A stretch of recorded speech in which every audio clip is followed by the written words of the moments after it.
Karibuni watalii. Lockdown. Yeah, it's been a busy week. It's been a long week. Sijakuwa kwa camera for a while. I'm sorry guys. Kuna vitu tu zilikuwa zina happen. Anyway, just as always, my name is Jente and karibu mtalii. Trippy Kidapa. Keep it locked. Kare, locked on air. Spencer, locked on air. Yes, Kare Spen. Kariadus. Ezo ni nani huyo? Anyway, without further ado, kuna kitu mimi nilikuwa najiuliza tu. What is it na power? Kama ushapata that power na mbona utaki kuiacha? Let's say tuanze na ile kidogo ile ya primary, not even primary, high school. I think ndo ilianza ku work out. Huyo prefect wa dome ile ataki kufanya kitu ndo atolewe hapo. What is it that ukishapata hiyo power then utaki kutoka hapo? Ukitolewa utapata analia, utapata sijui nini. What is it? What do you think ni? Okay, mimi the way I will answer this is mnajua tukiambiwa ati there's this like popular phrase inakuwa kisemekana ati money is the root of all evil.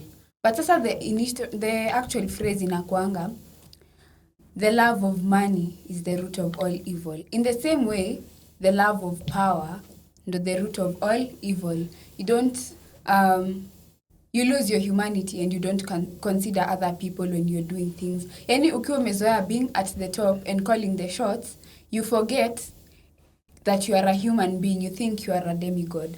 For those of us who interact with Greek mythology, a lot of times people become a lot like Zeus. Wait. Ni nini hiyo mtu akipata tu power? Mimi sitaki kuiacha. I want to be there. I feel what happens with the power ni hiyo, of course, money. With power comes hizo respect, nini. So kishapata hizo utaki kuacha. Utaki kurudi na common man. Lazima mtu ni respect. So kwangu naona si pesa sana. Jua watu already wako na pesa. They already have money. I think ni the influence that you work when you're in power. For example, in an African setup, you tend to have a lot of influence sana kama business za hizo countries, vitu kama hizo influence the parties, vitu kama hizo. So I don't think it's money. Yeah. So it's either money or influence or respect. Hizo zote zina come pesa inafuata tu. Hizo vitu zote zina come with you being kwa power. Yeah, that brings us to our topic of today. We want to talk about leadership. What has been happening? What has been happening? African leadership. Tunataka kuona what is wrong. Why is it that ukishaenda huko juu, you don't care about people who watu walikupeleka hapo juu? Africa is burning. Bro, like left, right and center. Leo umeamka, kesho Tanzania, kesho Burkina Faso, kesho Sudan. Things are happening we don't get. So tunataka kukaa in detail. Kama tutakuwa in detail sana, we want to understand what's up. Sindo? Yeah. Tunaanza na jirani yetu. Because hiyo ndio tunaanza na jirani yetu. Hapa jirani yetu Tanzania. Jirani yetu alitufungia boda tusiwasaidie. Tutaki usaidizi.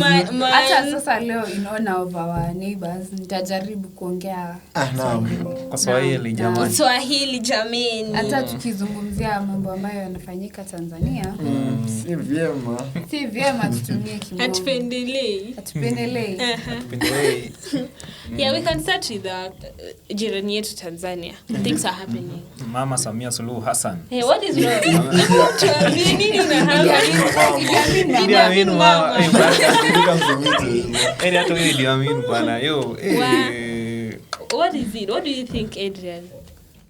Okay, according to story mmesikia. Yake tu tunasema people lynching to power taki kuachilia. Like unaona ukitoka kwa power you'll be nobody again.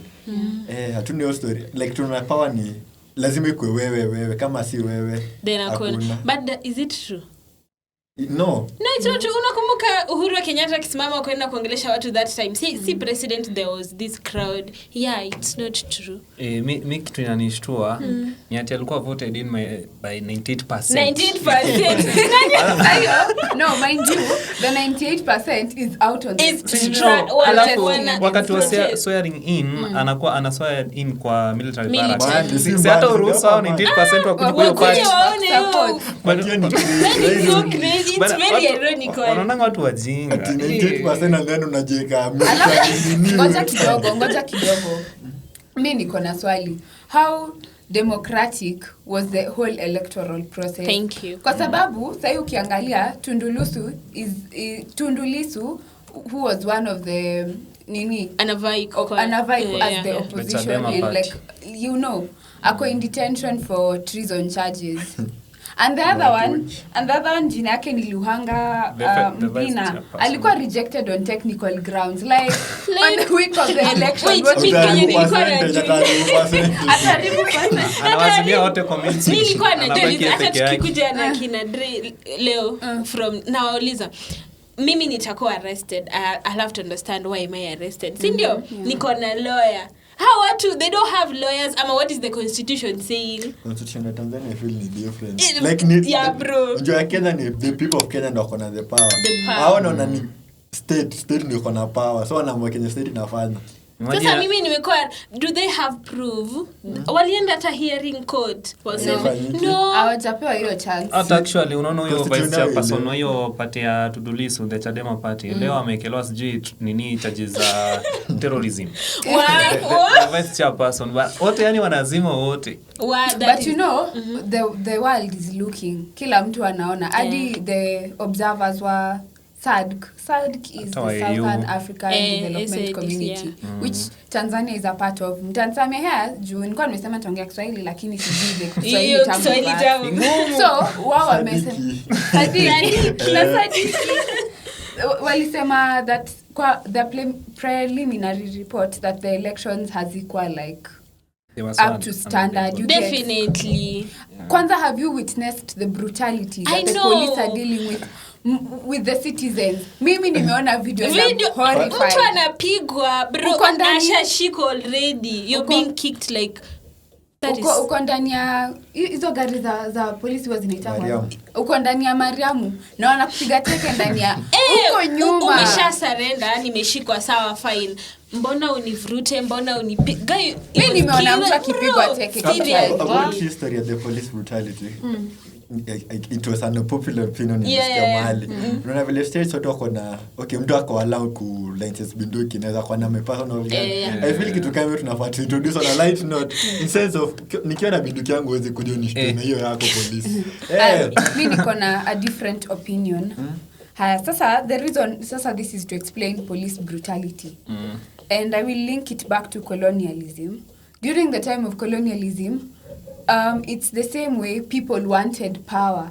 Sasa tuseme kama you collaborate with them, ndo pewe that ounce of power ama hiyo title ya chief, ama maybe ukwewe ni polisi. So that kind of small power, inafanya you become so drunk in the power. And that's why they use brute force. Najua regardless of everything, I can say I'm doing this for the country. I'm protecting the country. But you can't be protecting the country from threats that are non-existent. Focus on the things at hand.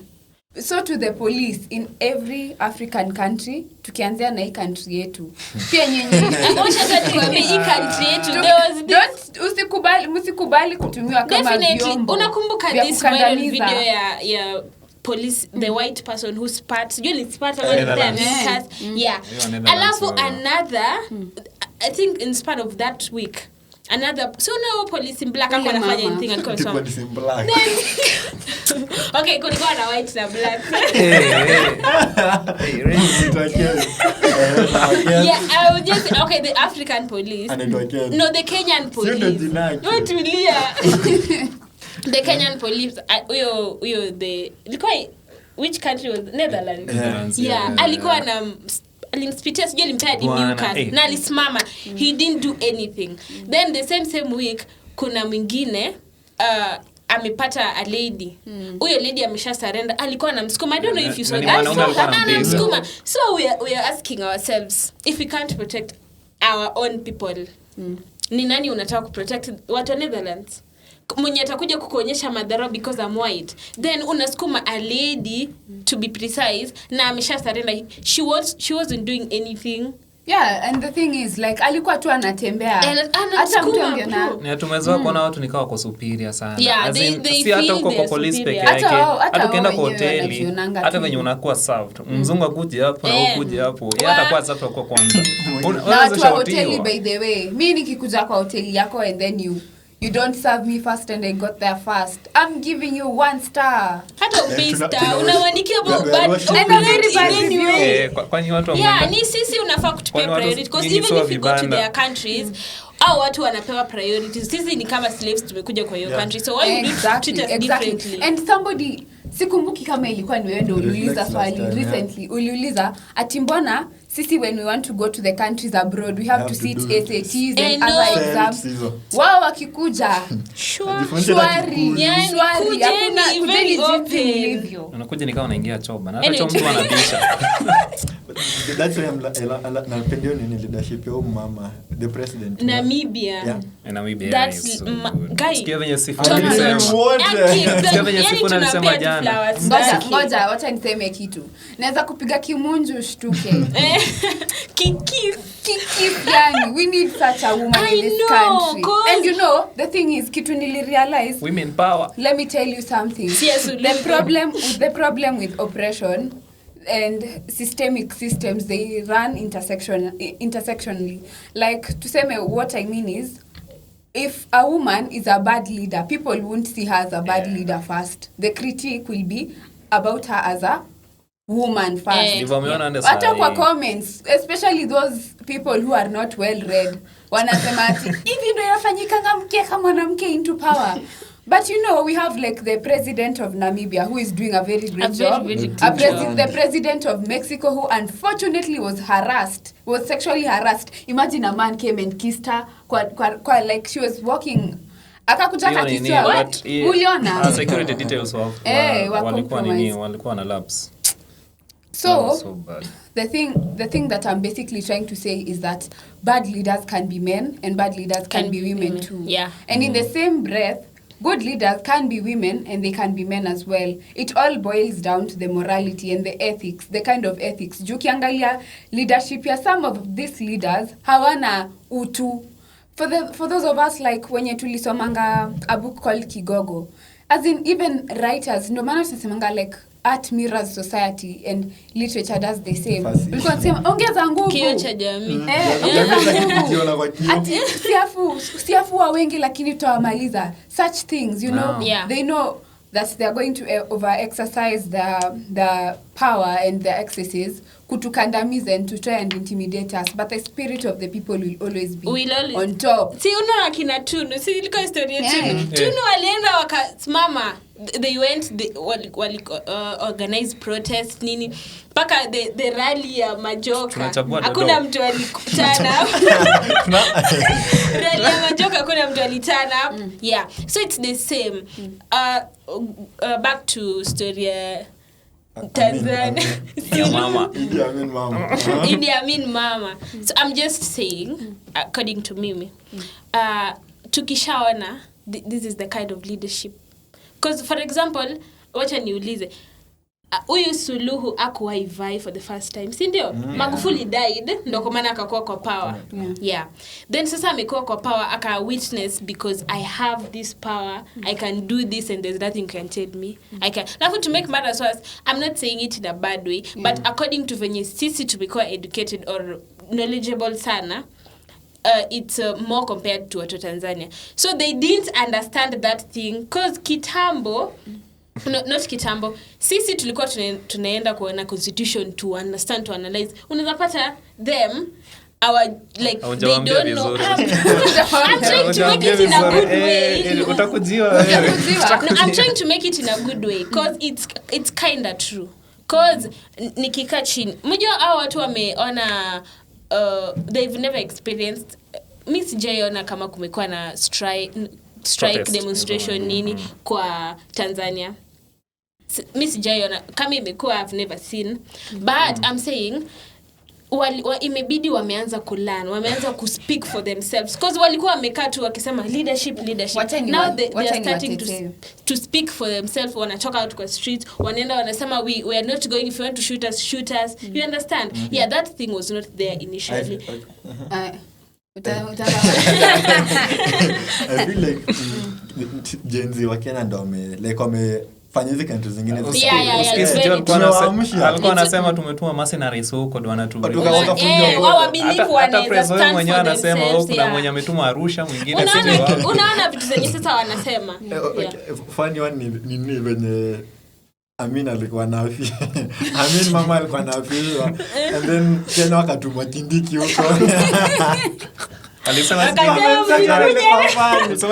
women supporting women. Okay, mimi, what I think is, siwezi sema a lot about Tanzanians not being very vigorous about their needs. Unajua, for them, like, since the time of Nyerere and Ujamaa and socialism, there has never been a need for them to be very aggressive for the things they want. Of course, kumekuwa na a couple of people throughout the times, but haijakuwa that serious, much. Yeah. But sasa unaona sisi, we have lived through the worst. As you may or may not know, kulikuwa na the 2007 post-election violence. And even as it shaped... Sindio? What are you saying? What are you saying?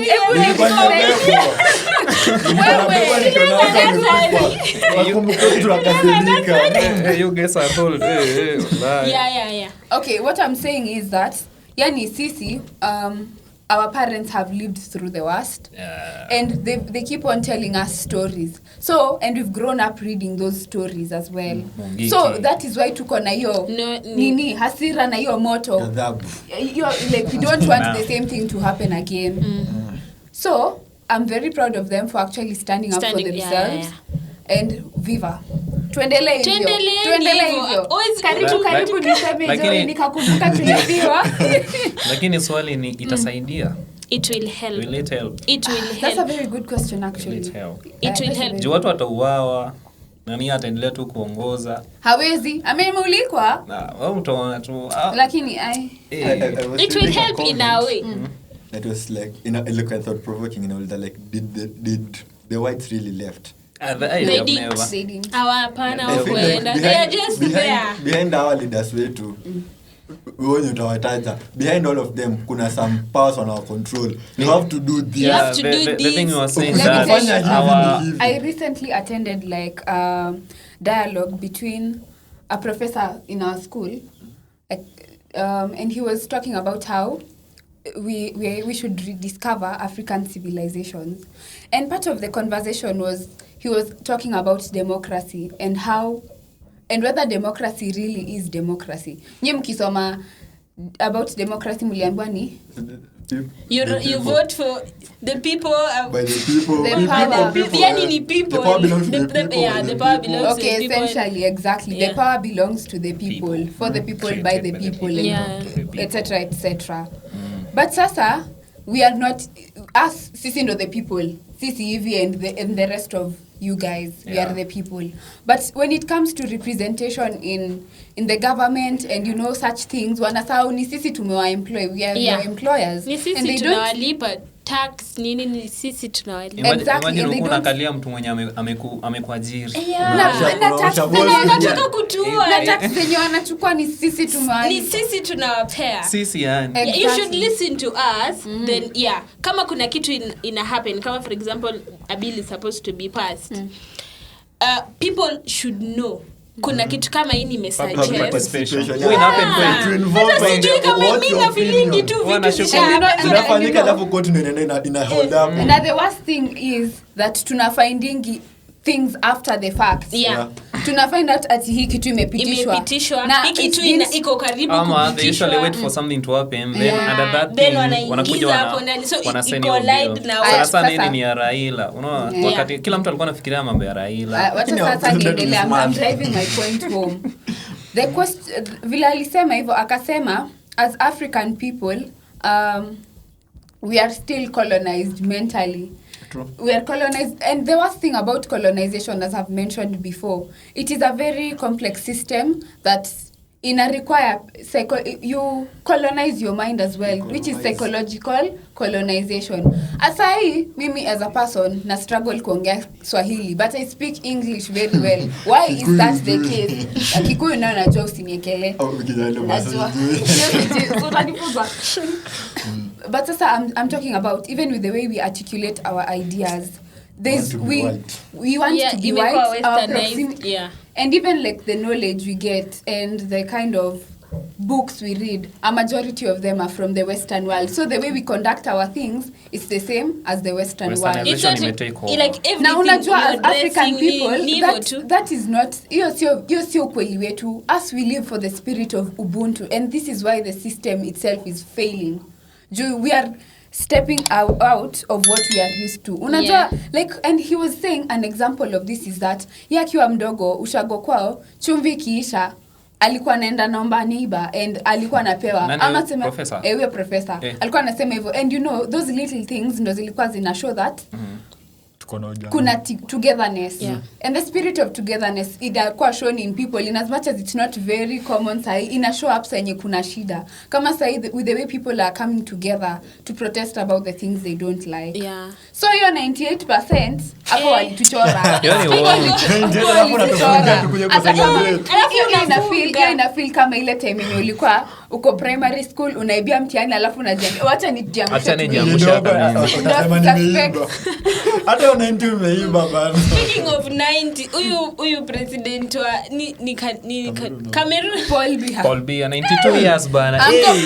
Ankwenda nini yao yote ni watu ancestors bana, hata si elders. Ada neighbor amesema timu mvotie. Museme. Mr. Taja majina lakini ankwenda home. Cause it's very ironical. Huyu wa Burkina Faso is like 34 years old. Nani mgani alikuwa amejisusulia ile siku akimake? Ni wa South Sudan huyu albakira maitwa nani? Ankwenda home. I don't utakufa kwa kitu. Okay, I'm trying to say huyu wa Burkina Faso, I think he's around 34 years old. Ibrahim. Ako very young compared to leaders. Like he's one of the youngest leaders in world.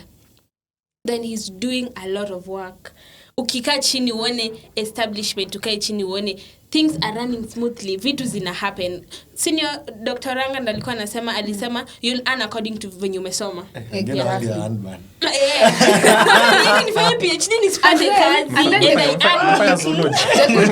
The good thing about him is he leads with example. Akisema mtu ata earn vile yeye amefika, yeye pia anajinclude. He's a soldier by profession. So anajilipa hiyo mshahara. I was trying to bring venye huyu wetu wa 90 ma 80s. Tukicompare vitu amefanya for ameka 40 years bro, 40 years kwa country. Is there development? Can you see something good? Huyu ameka think around. And you know, let me just mention something else that is very important that you need to put in your mind. Paul Biya is a majority of the time he's never in the country. Switzerland. Nilikuwa nasikia anakanga Switzerland. Anakujanga Afrika nikanakuja vacation. And it's to the point that campaigns zake wanatengeneza like figures zenye yeye na bibi yake. Hizo ndo sasa zinaenda kwa campaign. Ndio mimi. Nataka tukupotea na uyuko. Bora Museveni wanaweka hiyo nini yake kwa gari hapo juu. He doesn't know what is happening in the country huku chini. And I think that's the problem with a majority of African leaders. They're so stuck up in their heads that they don't remember kuna common mwananchi huko chini. And you need to listen to them empathetically and you do understand. Wanasemaga if you want to know somewhere or a street, unaenda place huyo msee anaishi, unaenda venye ame grow up. Huyo ndo atakwambia everything inside out. Hata huyu MP wa Embakasi sijui Kasarani nini they won't know. Ukikuja kwa mtanishi Kasarani umuulize so umekaa Kasarani for long, mimi nilizaliwa Kasarani nini I'll tell you. So hii pitch ilianzanga hivi na hivi, that is where you get the story. Au utaenda kuuliza MP ati sasa hii pitch ilianzanga aje. Wewe MP sasa zingine hata kwa naishi Nairobi hiyo time. Kitu kingine hata tuweze kwa tunalaumu hao those old old grad pass. Wakati mwingine unafaa kuingia old what grad pass. Unafaa kuingia kwa nini? Unafaa kuingia kwa hiyo kijiji. Actually from where I come, serious sana hao watu. Tunaweza kuwa tunasema sisi peke yetu tunajua maneno. Actually sisi peke yetu. Lakini ukienda kuuliza mzee fulani hapo kwa kijiji, umwambie umpropose like we have a young man who want to be an MP, a governor, akwambie ule kijana nilikuwa namuona kinyonya. Iko wapi shida? What is the problem? Millennials are so wako wise until you unasikia political reasoning yao. And let me tell you, unfortunately Gen Z is the same. Tunakuanga very wise online, lakini ukifika kwa groundwork people don't follow the ideology. Kuregister kura anasema mimi sitatoka kwa hiyo bana. Chukua kura bana. Ati nipange line kwa kura. Hata ngoja hapa tunauza sera. Watu wachukue kura. Tusikosane. Tuchukue kura. Tunaenda kuchukua bora watu huko na nimewapea disclaimer hadi mimi nimesikia leo. I was wondering naenda wapi. So anniversary towers hapo karibu na UN. Tunaenda Monday, twendeni guys, twendeni chukue kura. Ni ID na nini inahitajika? ID pekee. ID tu na fair. Nasikia mtu anaskaniwa macho. Na wenye ni vipofu. Yeah. Twendeni tuchukue anniversary towers guys. Iko hapo ni karibu na UN. Tunaongelea nani? Traore. Kuna critic fulani wake. I love the way he resolved your solution. Kuna mtu tu fulani ni daktari actually, the person was a doctor by profession. Kaenda akasema huyu president afanye he ought to do this. Then the response ilikuwa rais alimtafuta akampeleka training ya army. Training wa vizuri akapewa binduki. Sasa wewe ndio ufanye hiyo kenye uko nataka. Secure facing insecurity and of fight. Well, that's nice. Cause kama wanasema teachers wetu walikuwa wanatuambia initially I only want one person as an example.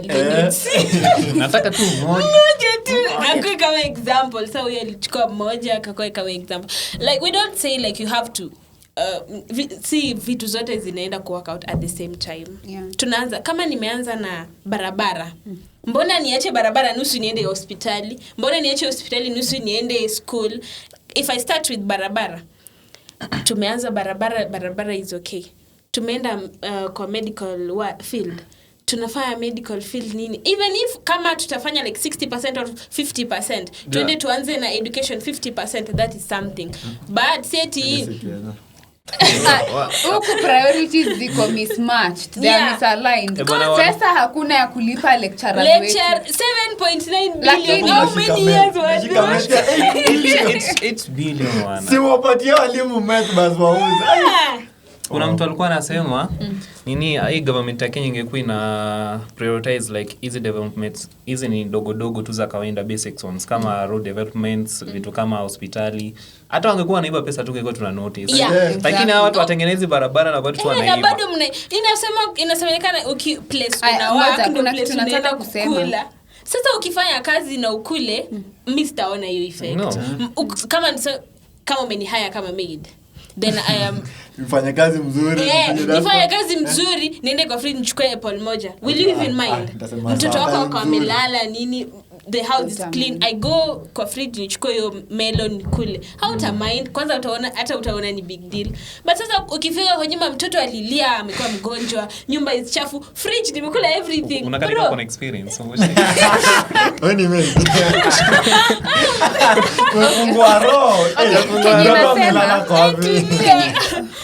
Chill. Kenya nasema priorities are the leadership in this country and in a majority of African countries ziko heavily misaligned. Kama sahi health hapo ndo nataka shauri yako. Na hiyo imeanguka iko chini ka tumbo ya nyoka. Shauri yenu. Another thing is education. Our lecturers aren't being paid. and that's why the strike uzuri sasa imekuwa called off lakini hatujui kama hiyo pesa itaingia. We hope. And you know time is of the essence and time is money. We have lost a lot of time. So is it 49 days kama mwende kusoma 49 days za semester. Na sasa hiyo lecturers wakirudi ni kutuharakisha hapa ni utasoma utafanya exam upende usipende if you don't want ona. Exactly my point. So the major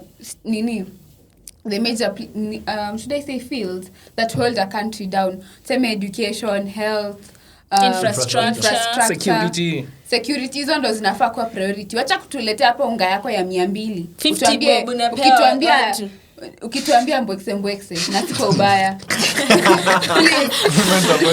Hiyo bili lisainiwa. Usituambie mbwekse na hatujarudi shule. Nini kuna hii it was nikisoma ile kwa more of like irony to me. Like ndo nikuemba then nikuje nione hiki tunafanya ni mbaya, hiyo kitu ni mbaya sana. Kuna hii scandal ilikuwa inafanyika ni Mama Lucy Hospital.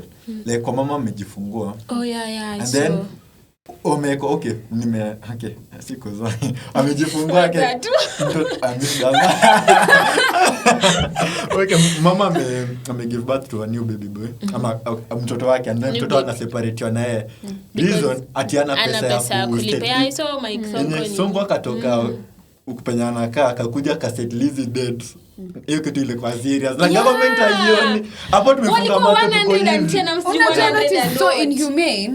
Like hadi ambulance ndio inawapeleka home. It's so sad that all leaders wenye tunaonanga ni wabaya ndio wao na nini. Imagine my song I feel like was doing work. Hata kama alikuwa anaiba. Mimi sitakata usiibe. Iba but you doing something. Wasiibe. Mimi hata nikupeleke kwa hiyo nini utaiba. Nikupeleke hapo. Iba na ujanja. Fanya kazi, make people feel the effect of you being there. Positive si negative effect. Na ndio maana last episode tulikuwa tunasema we should have an app yenye inafanya review yenye itakuwa every year tuna review kazi yenye umefanya. Sema kama wewe ni MP na ulituambia kwa your manifesto utafanya hivi na tuone hiyo barabara ulisema utajenga na haujajenga. Anko unarudi home. Enda home. Ati hii mambo ya kungoja ati after every 5 years tumeteseka na mtu tunakula vumbi barabara. Wacha mimi niseme kwetu. By the way ile kama election iko karibu ndo anaanza kuchimba barabara. Anaanza kwa mlachi. Lami inaekwa kama carpet. Let me tell you for a fact that is something that is happening where I live. Msintafute naishi Kajiado. Kajiado tumekula vumbi. Sasa we are in 2025 and we are heading into 2026. Saindo tunaona Saindo anachimba hizo mabarabara. Ndio by the time 27 Afrika aseme munirudishe tena ni malize kazi. Alafu akiingia anajua hiyo ndio ya mwisho sana akuja na malize hiyo pesa yote kabisa. Anaiba yote. Ndio vile politics is crazy. Tukikuja kwa cab. Driver tulikuwa tunapiga stories za tunaenda kuongelea leo. So the driver alikuwa amenyamaza and then tukaanza kufika stories za Kenya. The guy had to talk.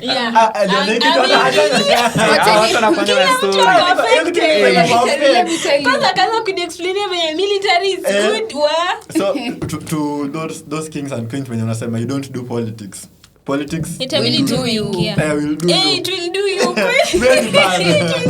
Unakuta mtu ile unataka style gani mkubwa. Kwanza tuseme for example your time parents walikuwa na watch news unaona mamako amesema hivi or your dad nilikuwa hivyo. By the way I was hata mimi let me tell you something. Saizi as we speak tuko dates 6. Haya when I was coming first I tried to call an Uber kakata canceliwa so I had to get like an Anduthi. Tukipita along the road hivi tuko na like a majority of Uber electric boda drivers wako hapo nje at the offices wakiprotest. Why are they protesting? It's because they are being unfairly compensated senye tuseme tumepewa discount, wewe unajua umepewa discount, so you know paying this lakini amount. wao hawaambiwi hivyo. The same thing imehappen kwangu wakati nilikuwa nakuja sai actually. Nimekuja na mtu battery yake imeisha. Sasa tunafika mahali atuambia hebu ngoja kiasi recharge kidogo. Tena nawasha. And then you know the problem with that is big corporations was in a take advantage. Unaona sasa kama saa hii hizo bikes zenye wamekuwa wakiwauzia wanawauzia in such a way that like utabaki ukilipa hiyo bike for long, so uwezi toka, you're like trapped into that. Then sasa they are misusing you. Exactly. And you know tunasema story ya power. Mimi nikishakuwa juu and I know there's nothing you can do, na iza tuma bunduki kushoot hakuna kenye tuma nini watu bunduki pone bunduki ya wanane. If you shoot, there is nothing you can do to me. Or even if you talk, even if you go and protest, hiyo ndo mentality wako nayo. I feel like ninisha ilisha lead the way. Nepal, Tanzania Kenya tulionyesha. Nepal kaifanya vizuri. Sasa sisi yetu iko too effective. Tanzania pia imefanya vizuri. Kuna wenye wanasema so tunafaa tuirudi tuifanye. Sasa tunatayarisha ile finals ni sisi. But Ghana pia hata kama tunaongea hivyo, we pray that it will be peaceful, like it happen kama 207. Unajua 207 nyinyi mko watoto I guess.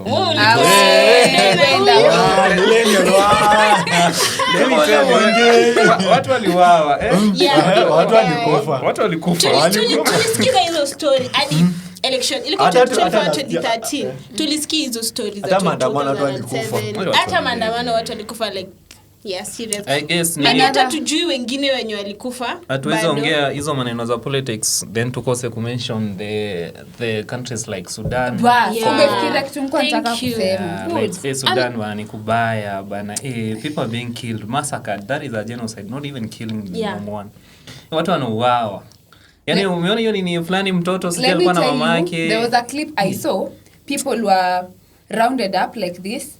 And then wanaambiwa tunawaachilia. Wakifika somewhere kama pale kwa kona, bullets that are being rained on them. Do you know it is so bad to the point where even journalists can't get there, and monitoring is being done using the satellites to try and make to try and reconstruct what exactly is happening. Like there's blood. There's blood. I saw a certain video. Alafu to make those people are recording. Alafu kuna mwingine niliona ana record like, so you see these and shouting some religious ones like hey I cannot mention it. Mtu anasema hiyo nini alafu unasikia tu tra anakusalimia tu vizuri kwa aji like mnaongea tu vizuri, ikitoka hapo anakunyeshea bana. Picture humanity. Na ndio maana anasema we can't like get rid of these things peke yetu. When I say that suffering is a collective struggle, na when oppression happens, ina happen in so many ways and it's really deep rooted. Tulikuwa tunasema as Kenyans ati hata kama sisi kwetu ni kubaya, si kubaya sana kama kule kwingine. Sasa hii tumeanza kuona vile vitu zinaweza chemka. Unaka one day umesikia story ya Tanzania kidogo. There was this another one in Nigeria with Christians and Muslims. Let me debunk that. Then there is another one ya Sudan, then there's another. Yani unakaa tu chini hizo countries zote ziko na minerals. Like unaona ka Kongo. Nani amesikia mambo ya Mlima Hill? Tuanzie hapo. Mlima Hill bana. Alafu unasema sijui sasa wanatuletea freedom. Haya, so the thing about Mlima Hill is a place in Kwale County where 62 billion worth $62 billion worth of rare minerals zimepatikana huko. Wow. So usisahau Congo has cobalt, Sudan has gold. Congo ndio na usisahau exactly. Na usisahau pia Gaza Palestine kuna oil. So kidhani nini ukiona cha mwenzako chanyolewa chako tilie maji. So alichukua. Haiko. Umechukua yote. So it's when you mesema ni struggle tuko nayo what. Haitakuwa same but it's the same line, the same lineage. Kama mimi nitakuwa I'm going to fight because of kwanza nisema for see the Sudan ni like nimesikia they were being ruled by military. Can I give a background story about it? Please do. Ilikuanga like during the time of dictatorial rule of the former prime minister El-Bashir. During his rule ali create 2 separate militaries like the RSF na Sudan military. RSF ilikuwa headed by Emeti. Huyo alikuwa in charge wa hizo gold mines jini alafu ana operate na UAE. Unaona? Then there was the Sudan military yenye ilikuwa operate kwa port Mediterranean Sea. Sasa kitu yenye ilileta issue niyo RSF walikuwa wanapigania the gold hizo gold mines juu nini. Hiyo side ilileta hiyo that rivalry with the influence of other outside countries like UAE. So ukirealize vizuri around that place kuna military camps mingi za China sijui nini. Hey. And let me add to that. After the dictatorial government was overthrown, Sudan went through a period of political instability between the years of 2019 to 2021. So, exactly. So there was like this kind of dilemma whereby it's either the country is ruled by a democratic government or it goes fully military. You get? So from that kumekuwa na lots of scuffles. People have died. People have been protesting. Misplaced, some displaced. And then let me mention something else. Let me mention something else which is very personal to me and it's a great concern. When there is a war, the people who bear the brunt of it's women and children. Kama time yenye si tulikuwa na maandamano, after maandamano imeenda vizuri, watu wanarudi home, watu wanarepiwa as you go home. Unataka kuniambia mimi hapa fight for nini? Exactly. Tumeenda ku fight for country to the now I'm going home, I'm not safe. So what is that supposed to tell me as a woman who wants to fight for our country? Should I fear for my life? Nikika even fikire I'm going to get gunned down, ama should I be fearing that the next person who could be next to me tunaandamania tumeenda kuandamana yendo atakuwa ananikandamiza. That's why when I say oppression is a collective struggle and we cannot all be liberated if we don't acknowledge this different like systems of oppression. Unaona, as a woman, what I'm trying to say is when you read the works of akina Toni Morrison and the likes and other feminist scholars, akina Sylvia Tamali, the common recurring theme is that for us to actually decolonize our minds as Africans, lazima to acknowledge that we suffer in different capacities and we oppress each other in different capacities as well. Kama sahi, tuseme the economy is doing very badly. Let us just say it as it is. It's not doing wonderfully. It's not doing wonderfully. But have you thought about it from this angle? Watu wenye wanasafa sana ni wale wa mama wenye wanakuanga na tu vibanda. Huyo mama, that is the only source of income akonayo. Tuseme